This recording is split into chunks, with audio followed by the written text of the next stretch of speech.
Tissue আইনা দে, tissue আইনা দে।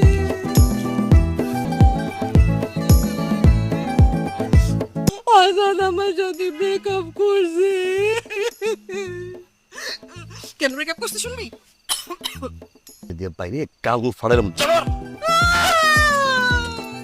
মানুষের কান্না এত বিশ্রী হয় কেমনে? আল্লাহ, বিশ্রী কান্নাটা মানুষ হয়। আর দুঃখ বুঝতেছিস না? ব্রেকআপ হয়েছে এতদিনে, 5 বছরের। তুই একটা কাজ কর, তুই গুহার ভিতরে ঢুকে কান। আমার বারান্দা কি? হ্যাঁ, বারান্দা নাই, ফাইদামি শুরু করছস।